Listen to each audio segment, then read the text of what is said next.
Despite a last-minute equaliser by, of course, hotshot Adam Armstrong, it is still only one win in 15 for Blackburn Rovers. Will Mowbray still be here next season? We'll take a little look next.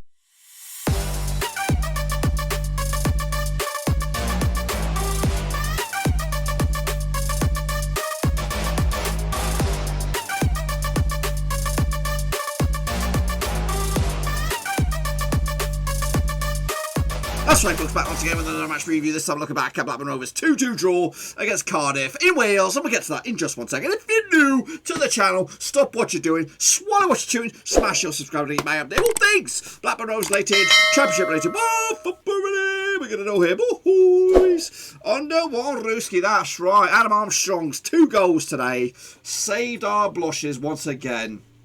To give Mowbray a bit of hope, maybe give Mowbray a bit of belief that they're, of course, safe as houses for the time being, of course, in a 2-2 draw over in Wales. We'll talk to that in a minute. A big shout out to the VIPs. I'm talking about the Patreons. Thank you for your continued support behind the bloody scenes. But anyway, let's get into it. Of course, take a little look at those the numbers that matter. 2-2 in the end. Rovers going behind twice, finding a bit of grit, both at the end of the first half and, of course, at the end of the final the final 90, scoring 2 late goals to end the result and the match with a share of the spoils. And to be fair with you, I think we actually deserved more than this. So Cardiff would probably be counting their own blushes at the end of it, only getting a point when it could have been 0 for them, as Rovers hit the woodwork not once, not twice, but thrice. That's right. Even Barry Douglas got in on the action, hitting the woodwork. Even Sam G as well. Goodness gracious me. And of course there was some open goal opportunities as well for Bradley Johnson, but we could not convert to get the winner. But hey ho, away we go. 2-2 in the end. As you can see on the stats here, we'll take those stats in a little bit more detail in a minute. But it is pretty much all this. It's as you were really. All the possession, all the shots, which is the Mowbray way. And I'm going to be a little bit weird here, a little bit weird. I'm upset of where we are. I am upset with the form. But when it goes right, and you look at those stats, it could be the football that we need to play. Take that from what you will, of course. Because of course Mowbray is the performances haven't been great. It is much of the same. It hasn't changed. The possession has been a statistic that has gone in their favour, and it has been a lot of backwards possession. And of course the shots are there, but unfortunately there should be a statistic or a chart. I'm sure there is one out there with shots on target.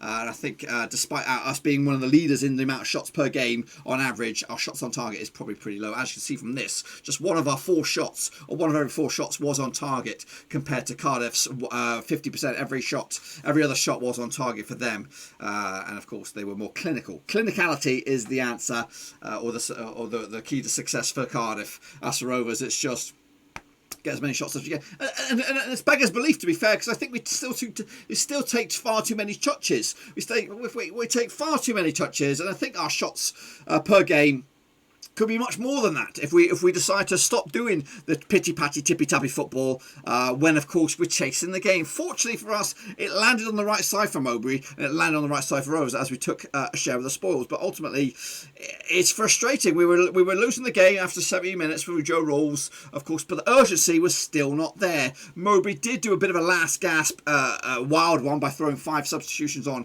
at the same time, which seemed to work in his favour, as, of course, Adam Armstrong got himself the leveller. But yeah, is he just throwing? Is he just a bit of randomness that he's grinding out these results with his mad ass solutions, or is he onto something with this possession based football? You know, will it be? You know, let's just have a scenario. Let's go back to big screen, but let's just play our scenario here that Mowbray stays. I'm not saying I want him to stay. I'm not saying I want him to go. Even though I've already expressed my view. But if we were winning games, and I know we've been losing games quite by fine margins over this 15 game run, we've been losing them by the odd goal. You know, if we were on the other side of that and winning those games by the odd one goal, and having these statistics of the 65% possession, the more shots on target, and showing a bit of dominance, would we be happy? I'm sure the vast majority of us would be happy. But maybe this style of football takes a bit of bedding into. It takes a bit of process. But unfortunately, we are impatient. The fans are impatient. The players are impatient. And maybe maybe we just need a season of a transition with Mowbray's style and Mowbray's stature to get us in there. I know the Venkies are patient, and of course Waggett's patient. Mowbray seems to be patient enough and seems to believe in his ideas. It's just convincing me, the fan, as well as you, the guys, the fans as well, that this could be the future. You know, because we could swap it all out. We could swap this all out now. We could swap it all out in the new season for, of course, a Tony Pulis. I'm just saying, a Tony Pulis kind of football, which is shitty to the eye, and it is more a results driven, and you will be more likely to be on the receiving end of the odd 1-0 courtesy of a long ball or a set piece and stuff like that. And I know right here, right now, I would take the results over the performance, but it's just. You know, when you compare the top 5 statistics of like possession, shots on target, the other 4 teams in those charts are doing okay for themselves. Your Brentfords, your Norwiches, who else is in there? I think your Bournemouths might be in there. And we saw it last season with Fulham and West Brom and all that. They were all leading the charge in those categories. Maybe it just takes a bit of editing into. Maybe. I'm actually giving a Mowbray another out here. If we can size style this and see us out to the end of the season and then see what fantastic recruitment he can do with, of course, a squad that could be facing a humongous amount of change, because it could be, you know, I'm excited by the likes of Harry Picker, and if he can back that up with 4 or 5 decent signings, I don't know where they're going to pull them out the woodwork, but if he could do that and bring in a 4 or 5 creative, attacking, and of course defensive players from Europe, using the scouting network that they have out there, and of course from League One, then guess what? I'll back the Mowbray, and I'll back the Mowbray for another season of possession-based football with the shots, with it, all that kind of stuff, as long as the results go our way. And I know that's being greedy and being a bit of a whatever, but I don't know. I'm kind of getting myself all caught up in all this. But I'm just happy that we got the point, and now I just need those 3 points, maybe get Derby, and then, of course, we can start to think about next season, because that's all I'm about. So take a look at those starting 11s then here. Of course, we have Smithies between the sticks. We've got Brown at left back, or left centre-back. Of course, Cardiff, Nelson, of course, Flint. No Morrison, which probably was a blessing for us. Perry NG at the left back. Vaulks, Pack, and Sang. Another youngster on the right-hand side, Tom Sang there. Wilson, of course, Moore, and Murphy leading the charge for Cardiff. As for Rovers, Kaminsky, Douglas, Howell, Bellis, Lennon, Nyambe, Johnson, Tribal, of course, Travis made up your stream and midfield. Of course, Gallagher was in there alongside Armstrong and Elliott. And it was Adam Armstrong's performance today that gave us a show of sports. And I believe he will go, and hopefully the market will heat up again now that he's in amongst the goals. Kaminsky with the 5, Douglas with the 6. One of his better performances for me. Howell, Bellis with the 6, Lennon with the 6. I think Nyambe was a bit woeful with a 5. Maybe now that I believe he's on his way out, that he's going to get more 5s than 7s, because I need him to stick around. Johnson with the 5, Tribal with the 5, and of course Travis with the 6. It was good to have him back. There was a bit of bite in there, a bit of tenacity.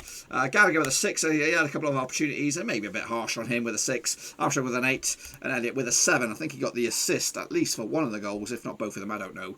But anyway, an okay performance from Rovers. We take the point, we move it, put it in the bag, and we move on. And I believe, I don't see any reason to change. If we're not going to change after a defeat, we're not going to change after a draw. So I do believe Mowbray will be here for Derby, and that means I think he'll get the 3 points that he needs over the next 5 games to seal the deal and be here.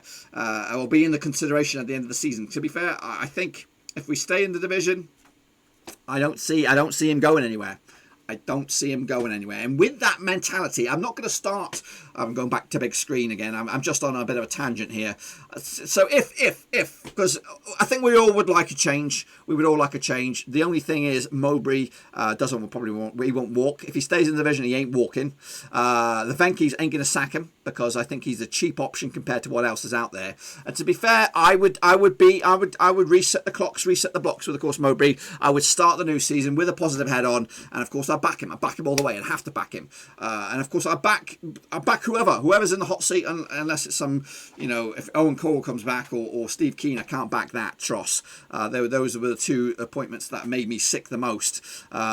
But I'll back Mowbray. I will back Mowbray, and I'll still back him. I've got to support him. I do want to change. I would love a change. I think we could do with a new, young and hungry coach with a new, fresh ideas, fresh mindset, and all that. But if we're going to stick with Mowbray, we're going to stick with it. Let us know. We're sticking with Mowbray. Give him the football manager sort of backing from the board to say he's our manager. Let us know. Just let us know. Otherwise, we're just going to be breathing or creating more angst for all of ourselves to chew on. But yeah, I'm happy we're closer to of course safety, and to be fair, I'm quite sick to the fact of saying that when the season started off so brightly. Of course, these are the some of the key figures here. We had 65% possession compared to their 35. We had 78% pass success rate as well, which is good compared to their 47.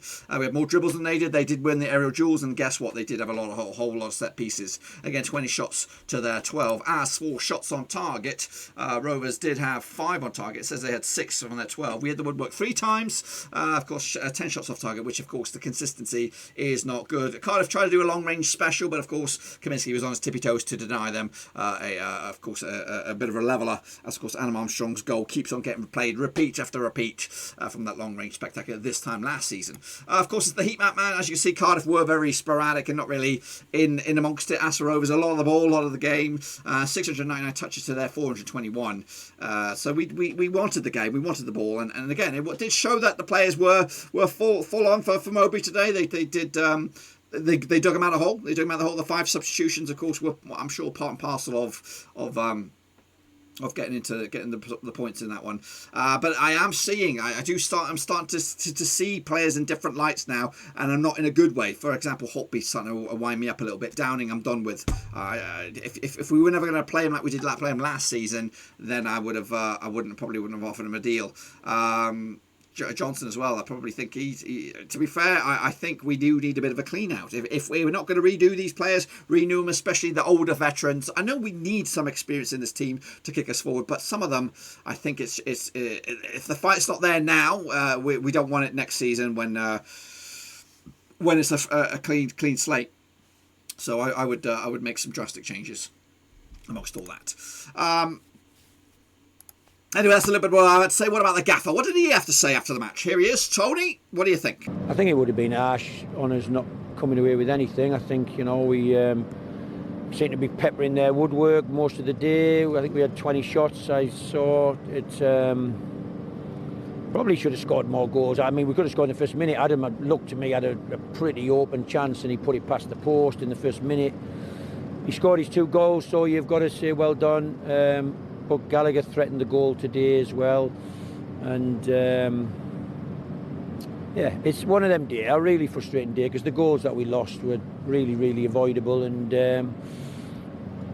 so a frustrating day. It was quite an angry dressing room afterwards, to be honest, and that's good, because that's telling you that they're not happy to come away to Cardiff and draw. Well, what's been going on social media? Let's take a little look then, shall we? Of course, Adam Lodge said Armstrong was outstanding today, deserved at least a point, although TK should have been sent off. Really, he should have. I kind of glossed over that. It was a bit of an incident. Kaminsky should have got a red card, taken out to man early doors in the match, but would have put a different spin on this game. But anyway, regardless of all that, we will take the point. Jack Wormsley said, well done Mowbray and the players. Really impressive today. Say what you want about the club, but deserved that today. That was Jack Wormsley. Of course, Phil Thomason said, deserves something from that second half. Doesn't change a thing, though. That was still bizarre. Chris Moss, a.k.a. Moss Toe Boy, or Moss Toy Boy, whatever. I don't know. Good result in the end, but who the is scoring our goals when Adam Armstrong gets sold? Hopefully, we'll buy in some, of course, some goal scoring machine from elsewhere. I believe that we'll have a goal scoring machine somewhere. Matthew said, compared to the late games, that was thrilling. Shame we got all these so-called fans saying how little they care. Could have won, and we still would have been moaning. Don't agree with him lately. But we played well. Just be happy for once. Andy Jones said, great performance, proud of Tony Mowbray and the lads, disappointed not to win, but by far the better side today. Simon Woodford, a deserving point. One more point to safety. Hashtag Rovers. Yes, that's how bad it's got. Meanwhile, David Boydell says, not defending anyone, but sometimes playing a team who have just been spanked by a big scoreline can be hard. Jessica Alcock says, it's unlucky not to have won, but take the point as it is the least we deserved. Keep that level of performance going into the last few games. Mark Fadamond, the least we deserve today. Phil Rawlinson said this, have to take your chances, you know that. But what a display today, fellas. Me with Dave Fielding said, would love to say that saved his job, but let's be honest, he'd still be here if we lost. Kicking on forward, we have Emma Hart said this, that was much better from Rovers today. We fought to the end, decent performance. And of course, Tom Moreland, cool name. He said, a late equaliser is always welcome, but forgive me, may get pelters for this. I'm not going to celebrate too much about a point away at Cardiff after one win in 14. I'm a season where the manager himself said promotion was the target. Still a threat of relegation. Change needed. And Dave Ashton said, lovely point, closer to safety as probably, well, maybe another 6 months in his job. Better than losing, I guess. Well, that's, of course, what's been said on social media. If you want to check out the BRFCS.com forum, I'm sure you're in for a barrel of laughs over there. Anyway, let's take a look at what else went on this weekend on the Championship. Of course, Watford did beat Reading, which will probably put a massive dent in their playoff hopes. Of course, Millwall lost as well to Swansea, got them back to winning ways. Wickham did lose to Luton in the end after losing a man to go down 10 men, 3-1 to Luton. Derby lost as well, thank heavens for that, 1-0 win for Norwich. Forest and Bristol City ended up with a 0-0 draw. Preston got spanked 5-0 by Brentford at home. Birmingham, of course, one step closer to safety for them with a 2-0 win for Bowyer's boys. Of course, all the goals, all the drama, of course, at Cardiff 2-2 in the end. Bournemouth spanked Coventry as well, 4-1 win. Barnsley made it 2-0 win over Middlesbrough. Huddersfield 0-0 against Rotherham, and QPR put 4 past Sheffield Wednesday. As of the table, let's take a look at it. Here it is. Of course, Norwich City are on the cusps. Well, they're 17 points clear of Brentford in third, whoever game in hand. I think it's just a mathematical small equation, and they'll be over the line. What is it? They've got 15 points on the horizon. Brentford, I think, yeah, they're just like a point away, I believe, Norwich. Because Brentford have a game in hand to kind of make that small chance, but of course Norwich are on the cusps. Watford, of course, ever closer as well. Brentford do need to win their game in hand, as do Swansea. Cardiff, it looks like they're out of the woods as well, not in the old playoff race either. They've got a big old 9-point gap to make up with only 15 left for them. They need a couple of little negative results for Bournemouth. I don't see it happening anytime soon. Reading still in with a whisper of a chance, but unfortunately I don't think they're going to do it either. Wickham going down at the moment, of course, 33 points on the board. Of course, Sheffield Wednesday with 35 and Rotherham 36. Rovers are on 47, which is 11 points clear over Rotherham. Rotherham do have played 2 games this week, so we'll see how that fares at the end of the week. Hopefully they lose both of them, and then we can start to breathe a little bit more easy.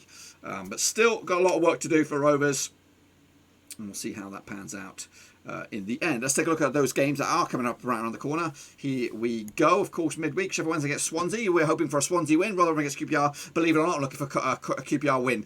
Then, of course, on what are we looking at here? Oh yeah, Huddersfield taking on, of course, Bournemouth. Looking for a Bournemouth win as well. And then, of course, we want. I don't know what about this one. I think we probably want a Coventry win, maybe. I don't know. But anyway, that's that. Of course, next weekend, though, more action for you. Of course, Rovers will be taking, of course, Derby at Ewood Park. And, of course, today's opponents, which were Cardiff. They take on Reading on Friday night. Brentford against Millwall. Of course, that's on Saturday. Millwall against Borough. Middlesbrough against Borough, of course, Nottingham Forest against Huddersfield, Swansea against Wickham, Luton Town against Watford, of course, Sheffield Wednesday against Bristol City, of course, Stoke City against Preston, and Norwich against Bournemouth. And that, I believe, is that. Be sure to give the video some love and smash your thumbs up, smash your subscribe. We do it all again. Of course, Derby next week. Wayne Mooney FC. I look forward to that one. Hopefully, you'll be there too. Until then, though, I'll see you all soon for some more stuff. Come on, Rovers. Let's get this season over with, and of course, look forward to next year.